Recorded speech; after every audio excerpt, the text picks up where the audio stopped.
अस्य श्री भगवदादित्यस्तोत्रमहामन्त्रस्य अगस्त्य ऋषिः अनुष्टुप् छन्दः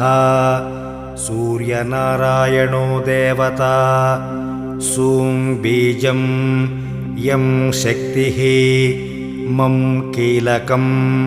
मम आदित्यप्रसादसिद्ध्यर्थे जपे विनियोगः। आदित्याय अंगुष्ठाभ्यां नमः, अरुणाय तर्जनीभ्यां नमः, दिवाकराय मध्यमाभ्यां नमः, प्रभाकराय अनामिकाभ्यां नमः, सहस्रकिरणाय कनिष्ठिकाभ्यां नमः, मार्ताण्डाय करतलकरपृष्ठा